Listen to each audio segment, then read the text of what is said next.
Hi everyone, it's Dawn Marie with Custom Comfy Crochet, and today we are here with part 4 of our Spring Easter Wreath tutorials, and it is our last tutorial. I'm in a different location in my house. I'm sorry if it's a little dark in here. We've also had snow. Yeah, so it's a little bit dark. I'm sorry about that, but I think I'll be able to show you what we're doing. So what we're going to do today is I'm going to show you how to do the flower. And this is the flower that sits on the bunny's ear of the wreath right there. The flower that sits on the bunny's ear. And it's also the flowers that goes all around the wreath.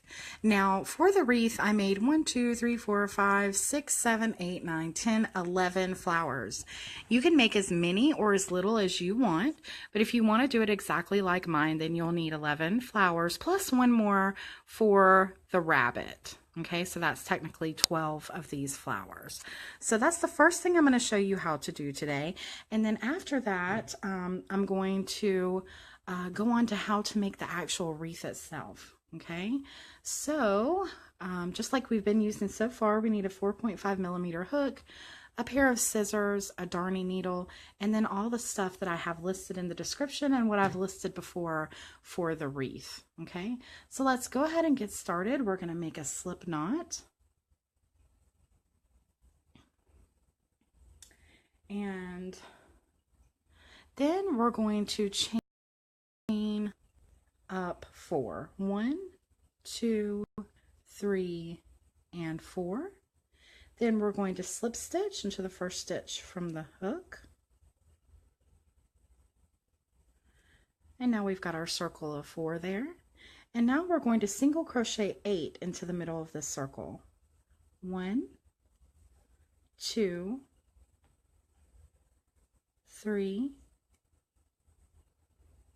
4, 5, 6, 7, and 8. Okay. Now we won't be working in the round for this like we've done for our rabbit. So we are going to slip stitch into our first single crochet. So we would count back 8 to make sure that we got into the right spot. 1, 2, 3, 4, 5, 6, 7, and 8. So I know I need to go in right there. Okay. So I'm going to put my hook right in there, and I'm going to do a slip stitch. So now we have our circle of 8, and now what we're going to do, well, we had our circle of 4, and then we put 8 single crochets in the middle of that. So now what we're going to do is we're going to go right into our first stitch, and we're going to put 2 single crochets. We're going to do that all the way around. In each single crochet, we're going to put 2 single crochets with a count of 16. So there's 1, 2, 3, 4, 5, 6,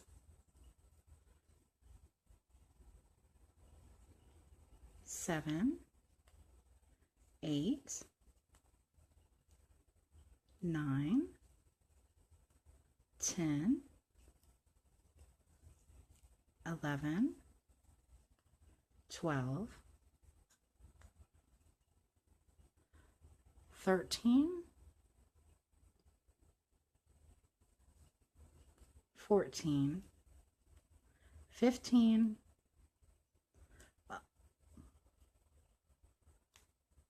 I can get in there, 15, and 16. So that's 2 single crochets all the way around for a count of 16. And then we're going to slip stitch into our first single crochet. Okay, so that's the middle of our flower. And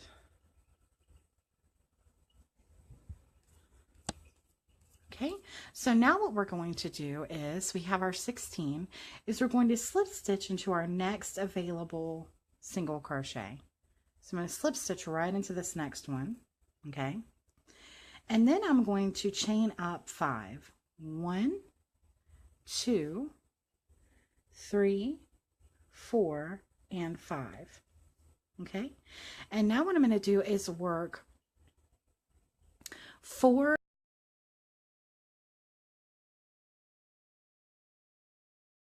double trebles. Now what I'm going to do is in the same space that I just slip stitched into and chained 5, I'm going to work 4 double trebles. To work a double treble, you go around your hook 1, 2, 3 times.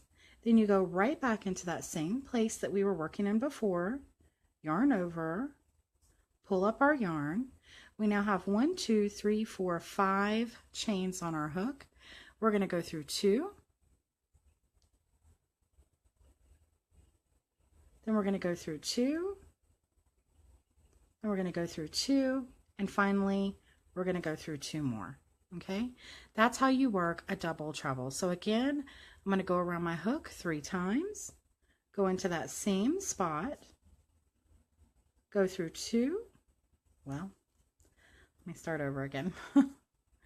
Go around your hook 3 times, 1, 2, 3, go into the same spot, pull up our yarn, go through 2, go through 2, go through 2, and then go through 2. I'm going to add a couple more times so that you can get familiar with it. Again, we're working a total of 4 double trebles into the same spot. So again, we're going to go around our hook 3 times. We're going to go into that same spot, pull up our yarn. Then we're going to go through 2, go through 2, go through 2, and go through 2. Okay? But because of our first chain of 5, it looks like we've already got 4 here. Okay? But we know that this counts technically as our first double crochet. So we still need 1 more. So it's going to look like 5. So we're going to go around our hook again 3 times, go into that same spot, yarn over, go through 2, go through 2, go through 2, and go through 2. Okay? Now that we've got our 4 double trebles and our chain of 5, we're going to go right back in that same spot and single crochet. Okay, and this makes our first petal, and that's exactly what it looks like, just like that. It curls up on the sides and looks just like a petal. So now you're going to go into your next available single crochet, and it can be a little hidden, so make sure that you look for it, and you're going to do a slip stitch. Okay, then you're going to go into your next available spot and you're going to do a single crochet. And then you're going to start again by chaining up 5. 1, 2, 3, 4, and 5. Then you're going to again do 4 double treble crochets. And I'm going to show you how to do that one more time. So I'm going to go around my hook 3 times. 1, 2, and 3. I'm going to go into that same spot that we just chained 5 in. I'm going to pull up my yarn. I'm going to go through my first 2. I'm going to yarn over and go through my next 2, yarn over, go through my next 2, and yarn over and go through my next 2. Okay? Again, we're going to go around our hook 3 times, go into that same spot, pull up our yarn. We're going to go through 2, go through 2, go through 2, and go through 2. Okay? So now we've got 2 double treble crochets, so we're going to do another one. 1, 2, and 3. Back into that same spot, go through 2,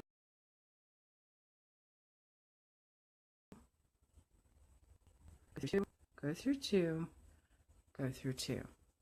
Okay? And one more time, around our hook 3 times. To that same spot, pull up our yarn, go through 2, go through 2, go through 2, and go through 2. 1, 2, 3, 4, 5, counting that first chain of 5, and then you want to go in to hold it in place with a single crochet. Then you want to go to your next stitch and do a slip stitch. And again, go to the next and do a single crochet to start another petal again. Now, if you are on Facebook Live and you didn't catch all that, you can rewind it later, or if you're on YouTube, you can rewind now and just go back and go over that. But that's how you do that. You're going to do that all the way around until you get to the end, and then you're going to slip stitch, chain 1 to close, pull out enough yarn, and then you're going to have your flower. And this is what it looks like when you get all finished with your flower. Okay? Now, what I'd like to do now is show you how to put that flower onto your bunny rabbit.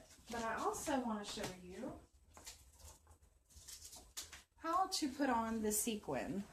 Now, I've got a glue gun ready. These are self-adhesive little gems that I found at Walmart. So they will adhere themselves on their own, but they're kind of a little not adhesive enough. So what I do is I take my glue gun and I add a little bit here in the middle. Just a little bit. And then I put this on, trying not to burn myself. Just like that. Okay? And that is the little gem that I put in all the middle of my flowers, and I also put it in the middle of the flower for the bunny. You can't see it right now, but it's up there if you looked at the top of the bunny. Okay? So that's what I did. And then I have the finished bunny that we've been working on our last couple of videos. I'm going to raise my camera up a little bit. This is our camping table that I've brought in to work on, so it's got a little bit of stuff on there. But anyways, this is the bunny rabbit that we've been working on, and I've got it all completed. And I just want to show you where to put the flower. I want to make sure that I finish every little thing that we started. So what I'm going to do is I'm going to take my darning needle, and remember I made sure that I left a lot of room here to sew with, and I'm going to thread this through my darning needle. Okay. And I'm going to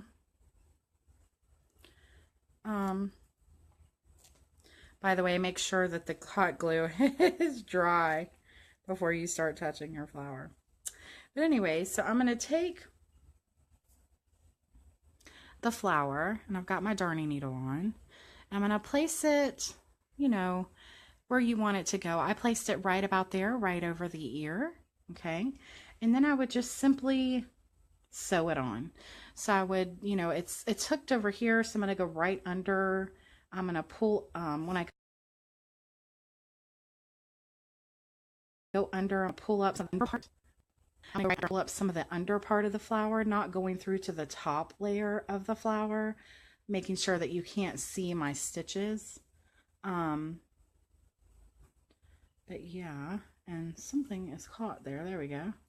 So you would just keep doing that until you felt like that the flower was secure.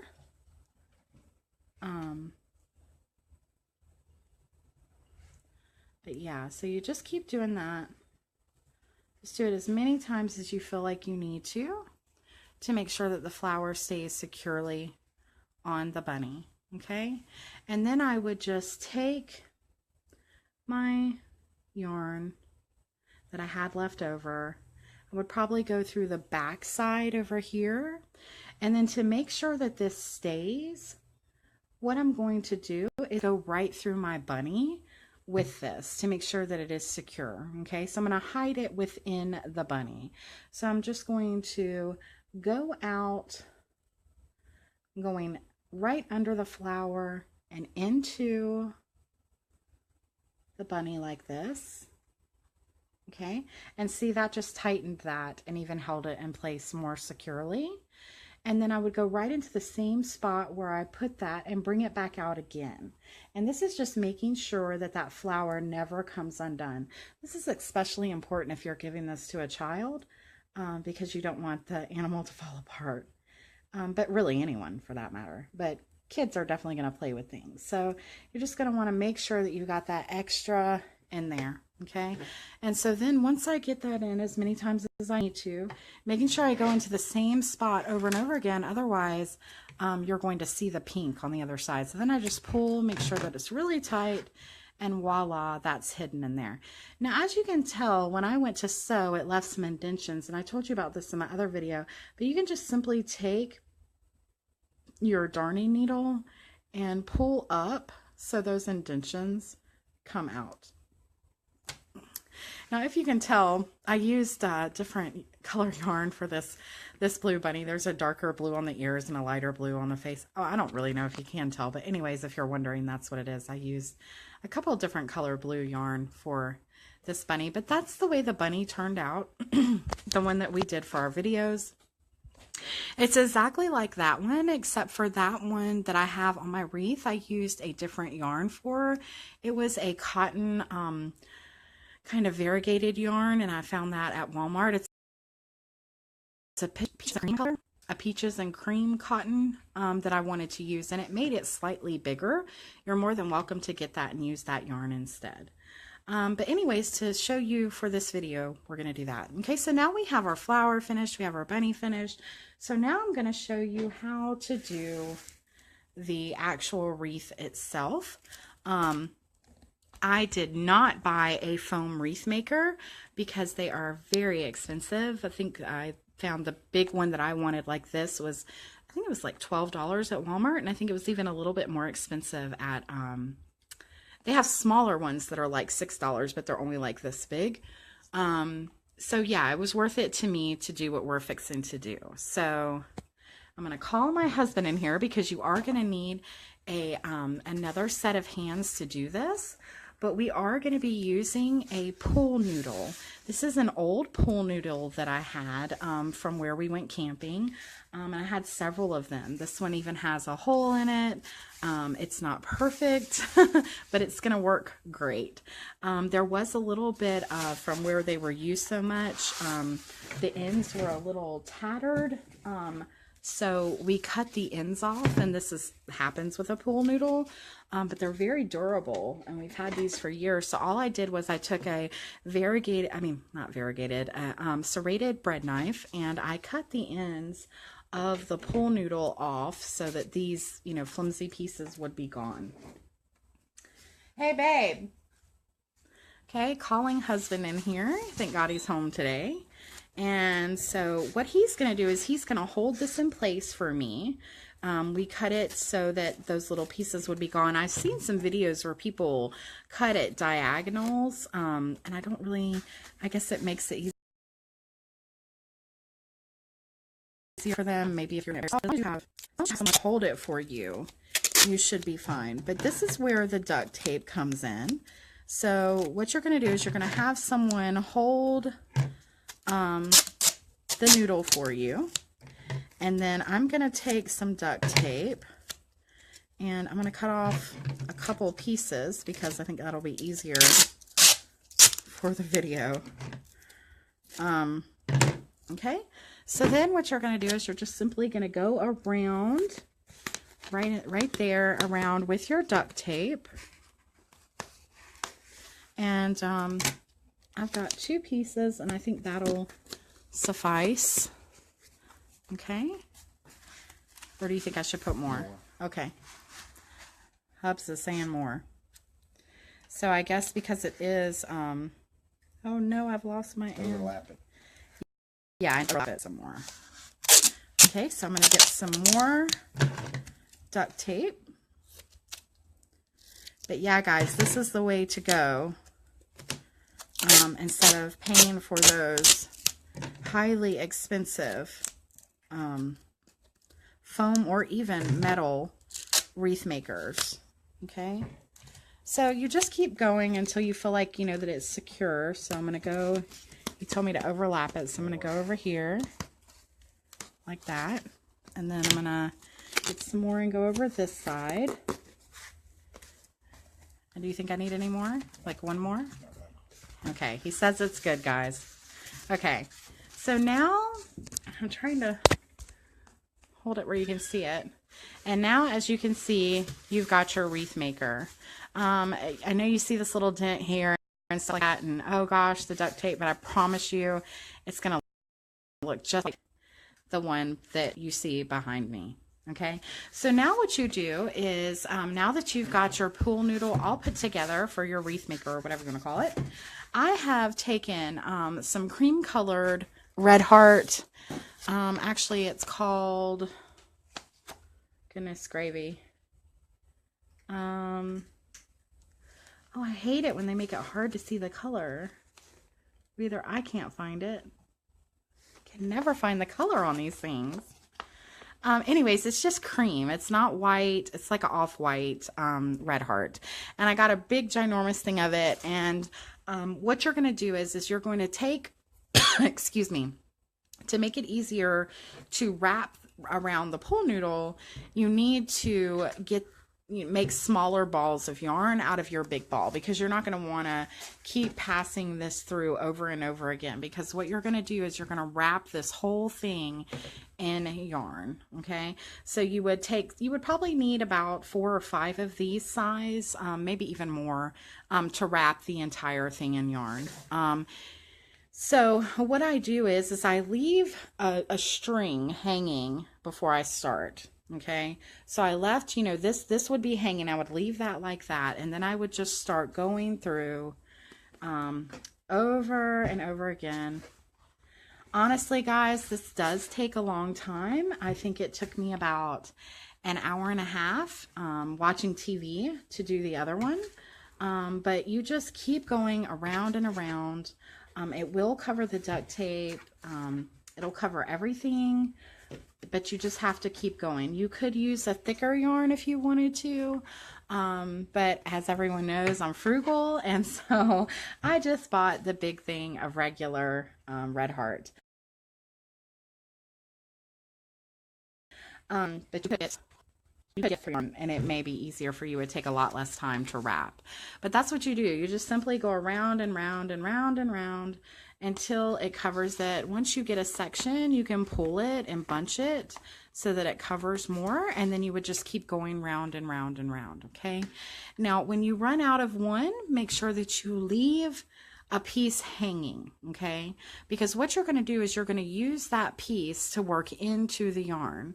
So after I was done, if I had finished this and I had these little strings hanging off all the way around, because obviously if I did that, this would be the longest video ever known to man. But you would just, you know, take your darning needle and you would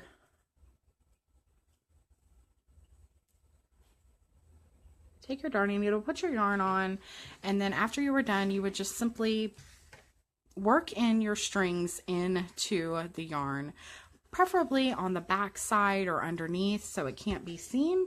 Whichever part you think is going to be the back side of your wreath, it's going to be facing the door or the wall. Okay, and you would just simply go through just like you were sewing in something until you felt like it was comfortable, and then you would cut it off. Okay, so that's what you would do all the way around. Like I said, it does take a little bit of time, but it turns out so pretty to me. I just think it looks so just homey, just the yarn wrapped around the pool noodle, and it looks really good. So the next thing I'm going to show you, and this was courtesy of my husband as well, is to get the bunny rabbit to sit. Okay, because you don't want to, I guess you could sew this on, but it would be hard because this is a bigger bunny.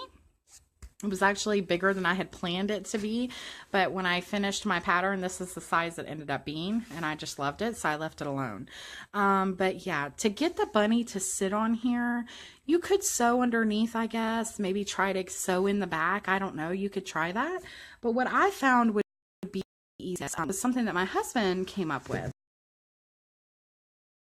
And what you do is you take a wire hanger, and I've got my little clippers here, and I'm going to cut over here.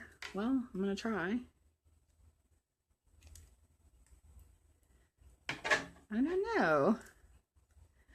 I think he's a lot stronger than me. Okay, so I'm going to cut on that side, and then I'm going to go all the way over here. So, you know, it's probably about the length, cutting a little bit off from the other side of the bottom of a metal hanger. So then I'm going to go all the way over here, and I'm using trying to use these part of the pliers because we couldn't find our wire cutters, of course, before the video. And then, goodness gracious. Okay, I got it. So basically, you're going to cut the wire hanger, and then you're going to turn it into a horseshoe shape. So you're just going to go like this, just like that.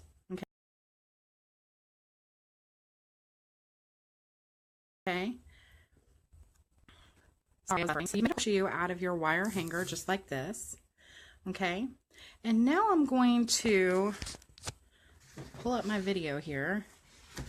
Maybe I need to lower it a little bit. Let me lower you guys just a little bit, see if that's any better for you to be able to see. Okay, so then I'm going to sit the bunny after we had this all wrapped with our yarn. Okay, I'm going to sit the bunny just exactly where I want it, in the middle of the wreath. Okay, and then I'm going to take this and I'm going to gently, as I can, place this into the bunny. And then you kind of have to work out the yarn here. Go out the other side and then go in to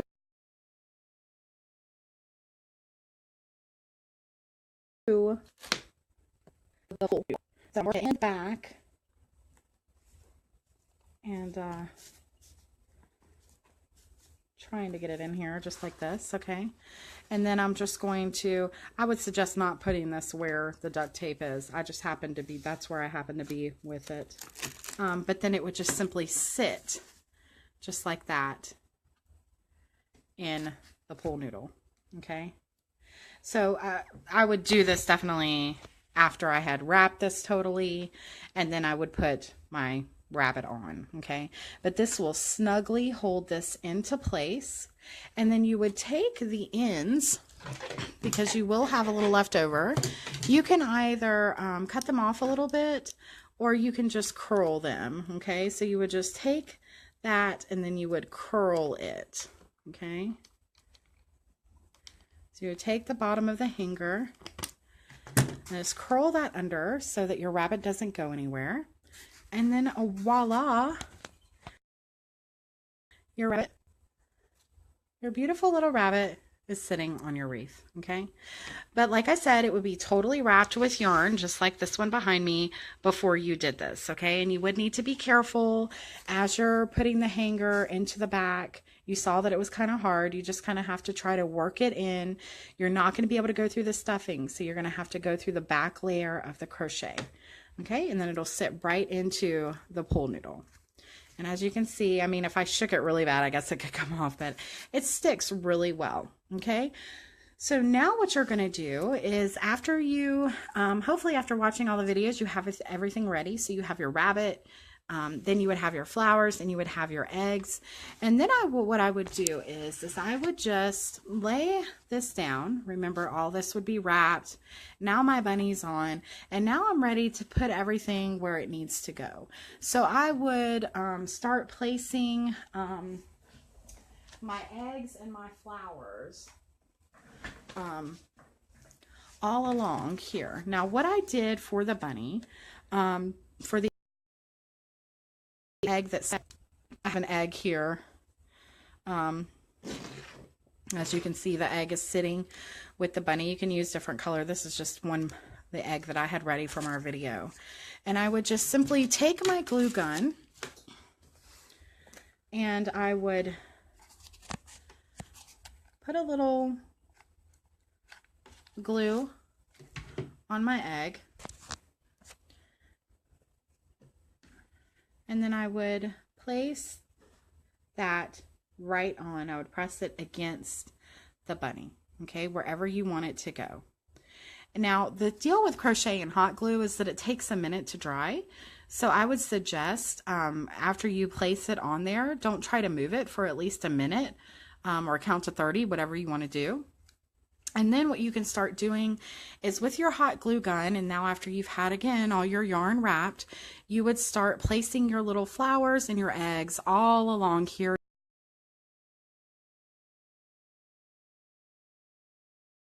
using hot glue. You'd be putting your flowers and your eggs all along here against the yarn with hot glue.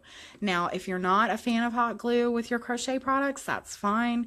You can just sew them on. You could definitely sew them on. I just found for this project, and I do normally actually I do sew things on, but I found for this project that was much more sensible to use the hot glue gun, especially the way that the eggs are on the wreath. I think there's one kind of hanging down over here and one hidden over here, and all the flowers everywhere. It was much easier to use the hot glue gun. So I would suggest doing that if you can. So now the egg is pretty sturdy there, okay? And like I said, then you just put your flowers and your eggs, and then when you get done wrapping your entire thing, I have a door hook wreath holder on my door. So I would suggest having something like that. This is a heavy project, so you're not going to be able to hold it up with something flimsy. And you would just take a piece of yarn and tie it around the very top, make a loop, and that'll be what holds. And I would double it just to make sure that it did well. But anyways, yes, this is what it looks like, and it turns out so cute. But yeah. So thanks. So now we're all done with our wreath project. I hope y'all really enjoyed it. If you have any questions or comments, please let me know. I think I covered everything. Yeah, just remember to put those sequins and those flowers if you want them. And yeah, use your hot glue gun for that. And I found these, I think I told you in another video, but I'll tell you again, I think they were $1 a piece for this 60 at Walmart, and I got 2 of them. So great. Please like, share, and subscribe. I'm going to be doing a giveaway probably at the beginning of April for everyone who has liked, shared, and subscribed, and for those who've already subscribed to my YouTube channel, those will be in there as well. And I will be giving away probably a rabbit and a turtle keychain. We're just going to do a big giveaway and have fun with that. So yeah, thanks again. Happy crocheting, and I'll see you again soon. I think the next thing I'm going to make is a little some rabbit appliques, show you how to make some little rabbit appliques, and then I'm going to show you how to make a fluffy yarn chick, you know, like a little chick. So great. Have a wonderful day and a great week, and I'll see you again soon. Happy crocheting. Bye bye.